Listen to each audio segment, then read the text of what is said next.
Hello, race fans. Welcome to another episode of Short Track Guys Podcast, brought to you in part by Story Bleich Roofing. We've got you covered. Metal, slate, tile, and asphalt, shingle. We're locals you can trust. Story Bleich Roofing right here in Pensacola, Florida. Give those guys a call. I'm your host, Thomas Faddish, alongside two other Short Track guys in the studio, as always. Jim Pokrant, driver of the 07 can'tquitfishing.com sportsman and 2021 sportsman champion, and Ted Baber Video Productions. What's up, guys? Greetings. Evening. Yeah, it's 3 days now, and I have to make a correction. I know we've been harping on the Snowball Derby and the countdown, but 3 days actually starts Snowball Derby season for everybody. Yes. That is going to be about 2.5 days now because we are recording on a Wednesday night. 2.5 days. Friday night is the big get started season day. Downtown Pensacola, historic Seville Quarter Miss Snowball Derby pageant. Oh boy, 19 young ladies for $1,000 and to represent Five Flag Speedway in 2024. It's an honor. Yep, it's going to be neat, man. There's a bunch of young ladies going for this. Good luck to all of them. Absolutely. I'll be there. I like to be their support. Megan Gorham, my buddy Mike's daughter's going to be in it, so I guess I'll be cheering for her, but I'll be cheering for all the other young ladies because that's pretty neat. That is really neat to have them and representing us because they represent the drivers too. I guess stand next to ugly folks like me, so, you know. Okay. Well, $1,000 and a lot of jewelry around them. I don't think they'll mind at all. No. Nope. That is Friday night. That is at 7 o'clock downtown Pensacola at Seville Quarter. Be there. Saturday night kicks off all the racing action, so to speak. The preview, the Story Bleich Roofing Crown 40. $1,000 to the winner. Practice all day, starts at 10 o'clock, goes until 6. The crown stocks will be in practice in rotation. Now, I got word from Marcus this morning. They will be in rotation to practice throughout the day, and they will have group qualifying starting after practice closes. So that's going to be a big day. It is free admission for everybody. So if you haven't been to Five Flag Speedway, support the racetrack. I think yeah. it's free in the grandstand, but you have to pay to go Get to in the pits. Yeah, it's free in the grandstands. You know, it's cool. There's 50 of those crown stocks as of right now signed up for that race. So there will be a B main Friday afternoon. So you want to be there for that one too, because let me tell you something. When it comes down to making the race, folks get silly. Yeah. I know I've been in a B main a few times in my life, and I'm willing to send someone to make the show. So yeah. Swapping paint don't even get it started. No. You'd be swapping parts. Yeah, you'd be replacing bumpers after that race. Well, we do have a sportsman driver here in the studio. Has been here since we got started. Jim Pokrant, driver of the 07 can'tquitfishing.com sportsman. Well, tell me, during an open practice session like that, getting ready for a big race in the near future after that, what are some of the things you look for when you go out and run? Because I know the difference in track temperature and the day is going to be different, daytime, nighttime. What are some of the things you look for in practice? Well, it's going to be cool out, so it's going to be kind of similar. I'm sure we've never had a hot snowball derby at night, so, you know, the track temperature will be pretty decent.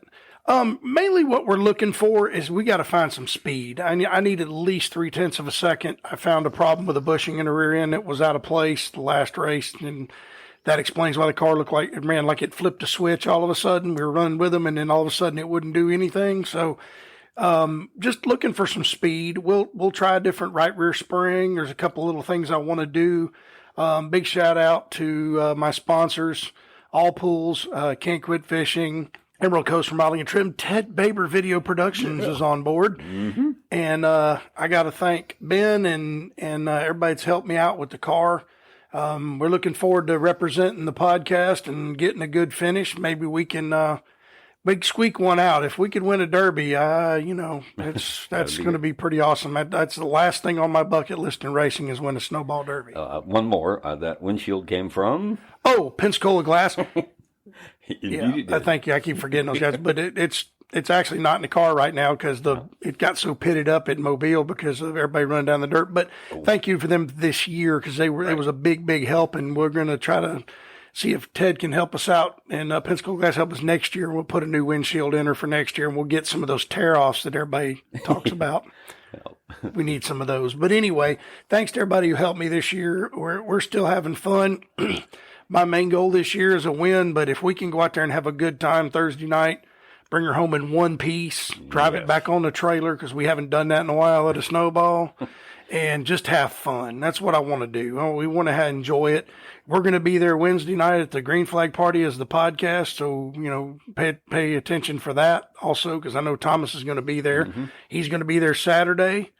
So we're going to have some fun. We're going to eat some chili and give some support to a very worthy cause. On Wednesday night, yes, we are. Oh, yeah. So and tomorrow, and then for Saturday, we're going to hang out all day, and we'll have shirts and hats there Saturday. So get with me or Thomas or Ted. Yeah. We hook you up with some swag from Short Track Guys podcast, guys. Yeah. It's cool hats. We wear them. Our shirts, we wear them every time we do a podcast. So please come see us. That is the Snowball Derby preview. Story Bleich Roofing, Crown Stock 40, 1,000 to win, 10 to 6. Practice all day, in and out, rotating practice, and then the Crown Stocks will go and give their inaugural debut of the Derby, 40 laps thereafter. And I want to just go ahead and say, although they'll be in their practice rotation, they will not be participating for that dash for cash. No. So just for anybody, if they hear this and are wondering, I know that it hasn't been through the wire yet, so I don't know if anybody doesn't know, but they will be in practice rotation, but not for the dash or cash. So just the rest of the show here. We've got some historical news, Carolina Pro Late Model Series in Hickory Motor Speedway. We'll get back to this just in a little bit. I'm just going to give a rundown on some of the other things we're going to go over. Historical news there. The 58th running of the Governor's Cup down in New Smyrna this past weekend. That was a big field, and we've got results of that coming up soon. A youngster captures the pole at Riverhead, the I-Slip 300 up there in Long Island, New York. There's a little quarter mile. They run the ground pounders up there, and we had a 12-year-old that took the pole against a big name we've mentioned, I don't know, the last 3 or 4 episodes. We'll get back to that, too, and you won't be surprised with the name that comes out of that one. The USAC Midgets at Bakersfield. Now we go from Long Island to California. The USAC Midgets opened up their West Coast swing at Bakersfield for the November Classic, which was a barn burner. The entry list for the South Carolina 400 at Florence Motor Speedway this weekend. There's some big names in that one, too. One particularly you probably are familiar with, I'm sure. The Turkey Derby 50 in the Wall Stadium. The Roar, the Jersey Shore up there in New Jersey. They got the ground pounders. They got the SK Modifieds and the Tour Type Modifieds. We're like the NASCAR Whelen Modifieds, but they just call them a little different. They're probably set up a little different. Jim can go over that when we get there.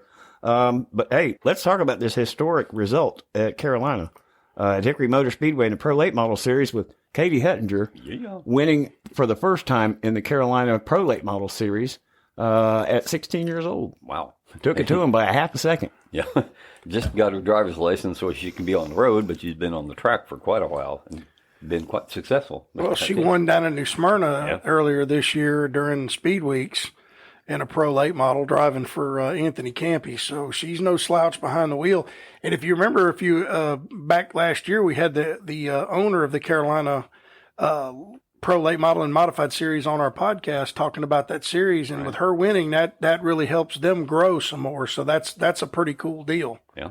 Yeah, she had 11 top 10 finishes and finished second in points to Caden Quapple when they won the championship. That top 10 finish stat tied Caden for that series. And she won Rookie of the Year, too. So, and she's going to be in Florence running up against these guys with the Carolina 400 this weekend. So, man, she's opened some doors, and she's off and running for sure. That's for sure. It's going to be a good show, that 400 lap race at Florence, and the big names that are there. And that's usually one of the better shows. And I'll tell you something, the Cars Tour has really impressed me this year with Jeff Burton, Kevin Harvick, and Dale Earnhardt Jr. taking it over. Right. I kind of like the way they officiate things. You get stupid and fight or wreck on their racetrack, and you get parked. And speaking of that real quick, remember that 6 car that got wrecked, and we were talking about how it might end the season? Right. It absolutely did. I saw an article on Facebook where that kid said they were done till next year because wrecking that car, there was no way they were going to be able to get it fixed to run the 400 in Florence. So, that's a shame. Yeah, it is. It happens, and when you get involved with that and take it back to the shop and don't know exactly what's going on, but then when you find that news that you've got to hang it up, it's got to be right back to the chalkboard or the grinding stone and get ready for 2024. And it's just a sad way to go out. And we all know it, getting in the car, something like that could happen mechanically, as long as he's safe and everything's good. But yeah, it's just, you don't want to go through that. But he got turned by a little rich kid. It wasn't this team here is a low buck operation. They were leading the race, and that kid drove off in there and flat wrecked him. So yeah. I just, that's the only thing that's hurting. And these kids are seeing all this stuff in the truck series and things like that. And that's where they're learning how to do this. And they've got to get a handle on it. And that's, like I said, that's why I like the car store. They don't put up with it. Yeah, we saw that a couple of weeks ago in the truck race, where a couple folks got together being just ignorant and cost our buddy Grant Enfinger a championship. There was only 3 laps left. Yeah. So it is what it is, but just congratulations to the car store for keeping things under control, because that's something that needs to happen. Right.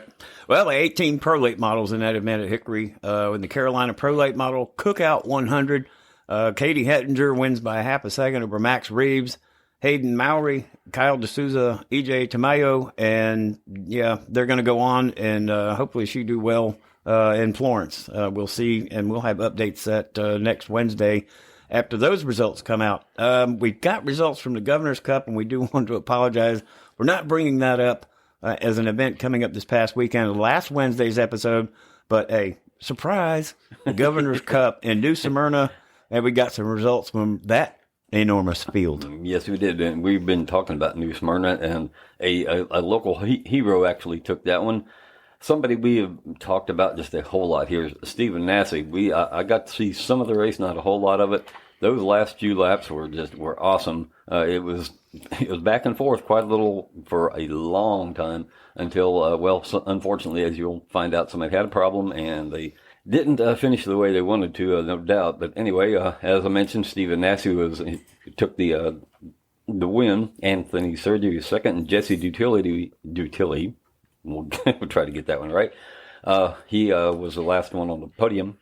Michael Goddard and Daniel Webster rounded out the top 5. Then it was Brad May, Bobby Good, John Aramandia, and a local boy did really well. Connor Sutton wound up in the top 10 in 9th place. And then Brian Honer finished 10th. And then William Byron, who was given Stephen Nassy fits for the race win at the very end, had an oil pressure problem, when I understand, and he wound up 11th, and it was Ross Francisco, Jesse Love, who we talked about quite a bit, Michael Atwell, and Jonathan Nee, who I was going to say hauled the furthest out, but that actually goes to Jesse Love. He hauled out all the way from Redwood City, California. Then John Kaufman, Brian Finney, Ryan Herbert, and Gio they've got it Giovanni. We know better. We will just call it Gio Ruggiero. Finished 19th, and Trenton Herdick actually wound up in the 20th spot. Then Bobby Gordon, George Gorham, Wes Burton. We had 2 non-starters, Nick White and Richard Elkins, a really local driver from Auburndale. Those 2, unfortunately, did not start the race, but it was an awesome race.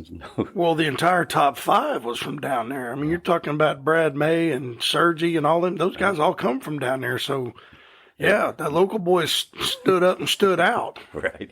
They showed them how to get it done. Yeah. New Smyrna's a fun racetrack. Like I said, I've raced there, and that's a blast to get around. I like that place.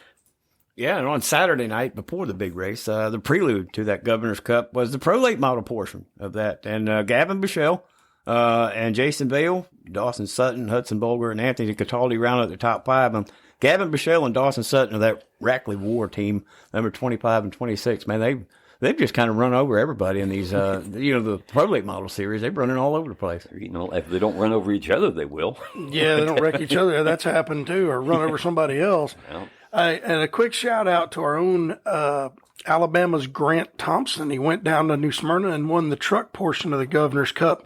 And from what I understand, he was fastest qualifier, stood on the pole, and put the smack down on him. Yeah, boy. I mean, he was gone, son. Congratulations, Grant. Great job, buddy. In that 54 truck? The 54 truck. Mm-hmm. Yeah, he's won quite a bit up here in that truck, too. Oh, yeah. He won the track championship. Yeah. Spanked him on regular occasions here, too. Yeah, and won a Pro Late model race the end of last year in Mobile. When we went over to Mobile, he won. So Grant's going to be tough at the Derby. It's going to be interesting to see how well he does at the snowball. He's liable to put the whoop on him there. there too. Yeah, if I'm not mistaken, he only did not win one race this season. I think he finished second or third in that one. So I think so. Yeah, he finished second because I can't think of one at the 10 truck. He let him go because that was the night of the champions. He didn't want to win. He didn't win that race, night of champions. The 10 truck did. So good job, guys.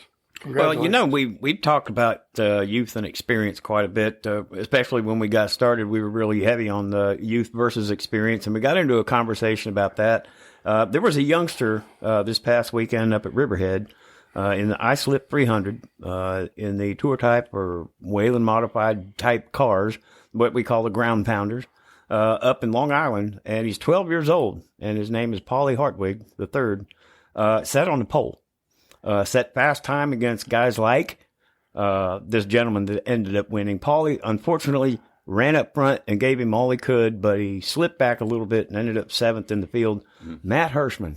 You ever heard of that guy? No, that's once in a while, Yeah, I think he wins a few modified races here, and one or two here and there. Yeah, I mean, he does okay. He has been kicking their behinds this year. I don't think he's been in his own zip code. Yeah, and I read something earlier that's interesting about the Hirschmans. There's a long lineage of racing through the Hirschmans family. This is the first win.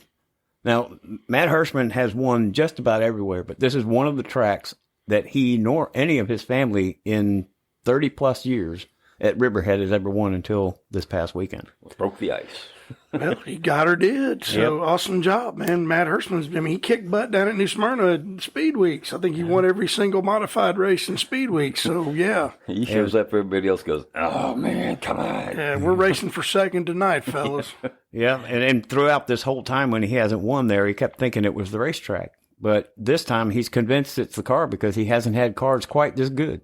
And he said it was really good tonight. And Mark Stewart finishes second. Timmy Salamito, Roger Turbush, and Kyle Elwood round out the top 5. And like we said, Paulie Hartwig, 12 years old, giving Matt Hirschman up front right at the beginning a lot to handle. And he comes home 7th. And Dave Sapienza, unfortunately, another notable, we had finished top 10, but that's not the night that he was expecting. But, man, they put on a good show. If you haven't seen videos of those highlights, man, whew. Awesome deal. Yeah, those are awesome cars. I'd love to see them come down and run 5 flags. Yeah, that would be neat. But if you ever get a chance to go see them run New Smyrna, I haven't got a chance to see them run there either. And I'd like to go down for Speed Weeks one time and get to watch those cars because I hear, man, those things literally shake the ground when they're out there. It's on our Grand Canyon list. It's gotten beyond the size of a dumpster now. We got to put it on the Grand Canyon. Yep, it's a valley list. It's all in the valley.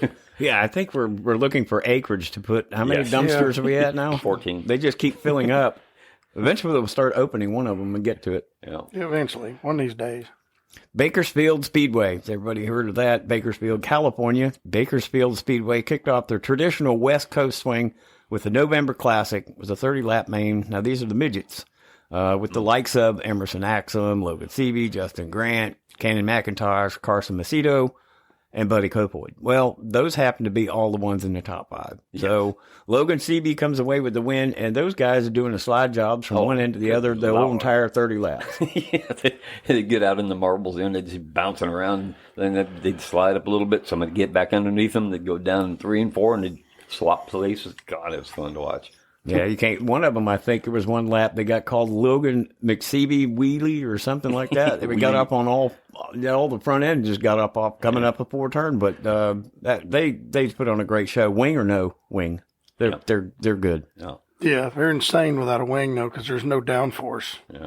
That's why they bounce around so much. And it's crazy. I've seen them bounce up, flip over in the air, land on all 4 wheels, and keep on going. Yeah, like Brian Gerstner, one of those guys that we talked about, setting a track record here locally, almost into the 12-second mark. Oh, yeah. So close. Yeah. That's a 410 Sprinter. Those things are insane, too, especially when they run them without wings. How you could climb in a sprint car with a 410 cubic inch engine and run without downforce. That's when they end up almost in the damn parking lot. Yeah. No, sir, buddy. No, thank you. If I had to do one, it'd have to have a wing on it or I'm not getting in it. As far as they don't have Boeing or Delta written on it. Yeah, there you go, yeah. November 24th and November 25th. It's a little early, but I'm just planting the seed. The Tour Top Modifieds of 150 laps. The Tom Warnock Jr. Memorial SK Wall Modifieds up there at the Turkey Derby 50, what they call the Roar of the Jersey Shore. Back up again, New Jersey again, New Jersey, Connecticut. That's where all the late model modified drivers that are like the Matt Hirschmans and everybody, I'm sure we'll see them. And maybe the Myers will go up from Bowman Gray, but we'll have results on that. That's going to come up in another week or two. But that is just November 24th and 25th, 150 laps, modifieds. Wow. Getting it done. Roar of the Jersey Shore. That's pretty cool. I like that. Jersey. They're from Jersey up there. Yeah, over here. You from Jersey? I'm from Jersey. And we've got some congratulations coming up. We did throw a shout out to the Enduro Cornbread 150 at Southern Raceway in Milton last Saturday. Jim was there, and Jim's got a little bit to say about that one. Sean Goodwin. He's a dirt track master, got it done. And I apologize. Dylan was the first name of the guy who runs second. I couldn't find his last name. He was driving an Infinity, like a sports car Infinity, rear wheel drive, and he gave Sean everything he wanted. It was a great battle to the finish. They ran 75 the right way, and then they turned them around and ran them 75 the other way. With passengers. Yeah, with passengers if you want to ride. There's one coming up in January. I want to get a car together for that. But shout out to Marcus Story, and then they brought 4 cars, and they were all running very well. One of them lost a tire, one of them lost power, and Ryan Blake was doing really well. He got hit in the front bumper and split the wiring harness in half, and of course can't run without wires. Nope. So it shut off. But Garrison wound up finishing like 7th or 8th, and he had flat tires and overheating problems. They had to come in. Marcus had to keep cooling the car down, and he went out, and I think he run in the top 10.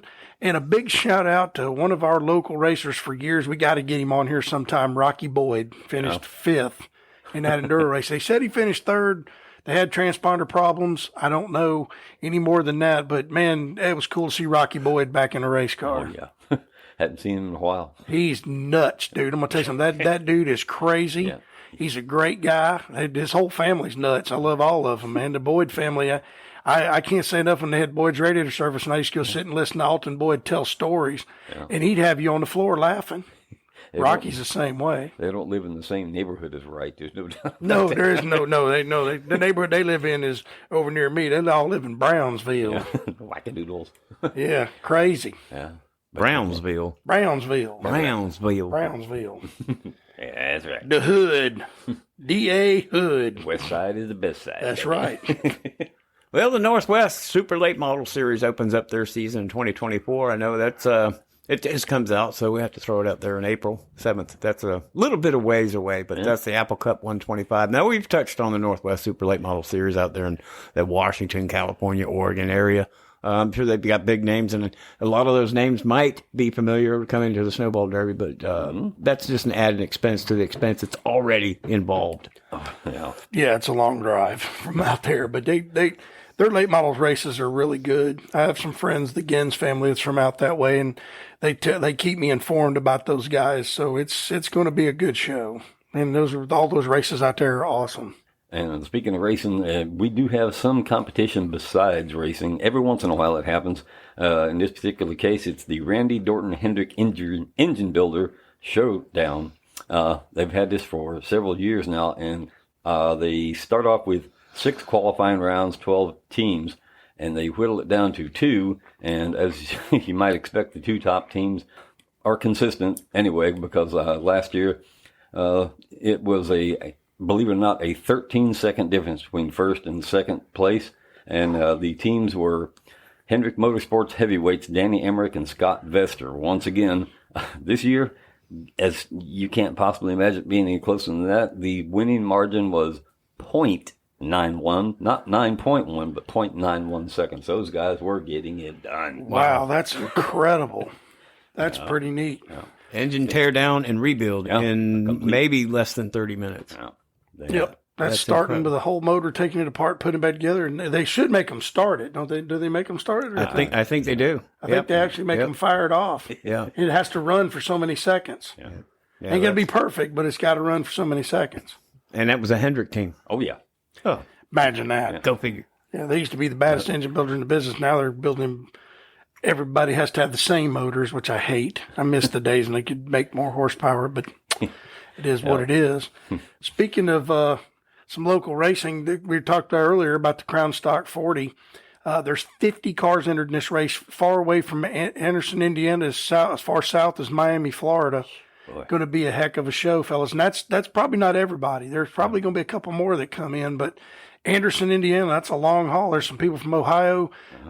We'll cover that race next week when it's over with, and I'm going to be there live, and I may go live on Facebook. Just keep your eyes open because it's going to be a great race. I can't wait to see that. Yeah, and it's free. A reminder, it is free admission to free admission in the grandstands. Yes. Grandstands will open at 10 o'clock. You sit there and watch the rotating practice all day, and then after 6 o'clock, Crown Stocks will do their group ball qualifying, and they'll do a 40-lap beat and bang. And don't forget the B main. The B main. I think they're taking 40 cars or 30 cars, and the rest of them are going to run the B main to make it in. So hang on to your hat because that's going to be a good one. Yes. Yep. Checkers or wreckers, baby. That's it. Be down there in turn 3 and 4 and watch who gets punted and who receives the punt. Yeah, there's going to be a couple of those. Yeah. B main being a last chance for like advancing. It's got different names. Yeah, B main, last chance qualifier, LCQ. Some people I hate get people to have to abbreviate everything, but last chance qualifier. We used to just call it the last chance race. I was down there in New Smyrna for that race. The guy that won the race overall came from the LCQ. Yep. Wow. To get there. Wow. I've They had started to start in the rear too, didn't he? He did. Oh, that's awesome. Yeah, so that's pretty dadgum cool. And I would like to thank a certain group of individuals, especially one of them sitting in this room with us. He's a veteran. This past weekend was Veterans Day. Yep. And we want to thank all the men and women who serve and have served our great nation and look out for our well-being, because without them, we have not a country. And just want to thank our vets. Ted, thank you for serving our country. Thank you for what you do. Thank you to all the men and women that do. And God bless you. And we'll pray for you every day. Absolutely welcome. Right. When we say keep America strong, Yep. Stay strong, America, in those words, that's really where we're coming from. Amen to that. Because without a military, without our police, without our EMTs, without that thin blue line, we have nothing. Right. It is the glue that keeps us together for sure. That's right. And the vets like Ted that are still kicking and running around, they can still do the job if we need them to. That's it. And we'll see. Yeah, that's all I'm going to say. We'll see. Yeah, it could happen again. You never know. So, Yeah. But anyway, guys, just want to throw that out there because it was this past week, and congratulations to all the veterans, and God bless you, and thank you for what you do. Amen. So I completely agree. Well, until next Wednesday, guys, it's always a pleasure to get together and talk short track racing and events in the past, events in the future. The big one coming up in, I'm going to say maybe 20 some days or just a little less. 2 days now, down Friday in Pensacola, Florida. It's Seville Quarter. Kicks off our Snowball Derby season with the pageant. And then the Crown Stock 40 open practice, free admission. Man, I can't wait. I'll be there. Hopefully everybody else will be there. Oh, yeah. Yes. Everybody come out and at least eat a hot dog, buy a T-shirt, watch the races. Yeah. Yep. Thank you all to our listeners. Thank you to Story Bleich Roofing for your support. Look forward to a lot of more lengthy continued support from everybody. Short Track Guys podcast signing off with a 1, 2, 3. Let's go, Brandon. Good night, everybody. Be strong, America. Thanks for listening.